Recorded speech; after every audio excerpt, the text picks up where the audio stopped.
Sensitive person, the constant buzz and bustle of the modern world is exhausting and overstimulating. Bright lights, loud noises, and strong scents can sometimes be too much. In the book, The Highly Sensitive Person's Survival Guide, author and psychologist Ted Zeff offer a plan, staying calm and creating inner peace no matter what the environment. And he joins me this morning to talk a little bit about it. Good morning. Thanks for coming by. Good morning, Brent. Thank you for having me. So tell me a little bit about the plan. What does it mean to be highly sensitive? How do you know if you're one of those people? Approximately 20%, or at least 50 million Americans, have a finely tuned nervous system, which means it's difficult to deal with stimuli, and they're frequently overwhelmed by noise, bright lights, other stimuli, such as time pressure. So what happens if you're one of those people? Let's say that loud noises or bright lights really get to you. What do you get migraine headaches, or what are some of the things that happen to you because you have that? It's a very good question. There's many reactions. Every sensitive person may react differently. Some people may react to the lights, bright lights, and they could get headaches. Other people have a hard time dealing with noise, and they just can't tune it out. So I tell most of my clients, never leave home without earplugs or a headset, because it's kind of like a lot of times highly sensitive people just cannot tune out these stimuli, and the world today has become so overstimulating. So you have a 52-week plan for developing some of these skills that I assume they're the same ones that you're talking about. 52-week plan, that's a year. So is it something that you're going to implement during the course of the year, or is it something that you implement now that will get you through the year?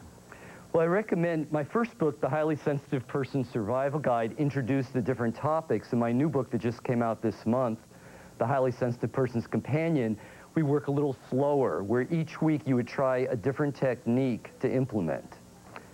Now, you also talk a little bit about self-esteem. Is that connected to the effects of sensitivity? Is there a correlation there? There is a correlation, and basically in our society, sensitivity is not held in high regard. And interestingly, there was a study done in China which showed children who were the most sensitive were the most popular, but in North America, the children who were the most sensitive were the least popular. So frequently, just because people have a finely tuned nervous system, society teaches there's something wrong with them. There's nothing wrong. As a matter of fact, being sensitive is a wonderful quality where sensitive people are very responsible. They can tune in to taste deeper, feelings of love, beauty, and nature. So it's a mixed bag, being a highly sensitive person, but frequently society says there's something wrong if you're sensitive because you're supposed to be tough, unemotional, be able to do everything all at once.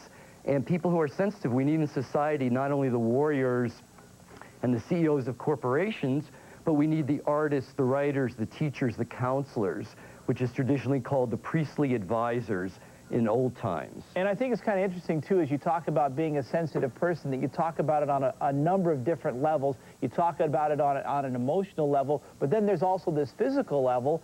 For example, loud noises or bright light that can affect you. So you can sense things on a number of different levels.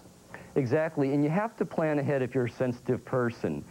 So I tell people it's very good to get a daily routine in the morning rather than having a cup of coffee and running out your door. You want to center yourself so you can deal with the stimulation all day long. So I recommend in the morning doing some meditation or deep breathing or reading something spiritually uplifting. And likewise at night, if we've been exposed to computers and the internet and people having loud noises hitting us all day long, we need to turn off all the electric equipment at night and just spend a few hours before you go to bed in a state of calmness by taking a warm bath or meditating or listening to calm music or reading a spiritually uplifting book. So it's so important for people who are sensitive to stimuli to spend times even having a mini retreat twice a week for a few hours. You just don't be exposed to stimuli. Very good. Well, Dr. Zeff, thank you for coming by and sharing some perspective and some insight. Thank you very much. Sure.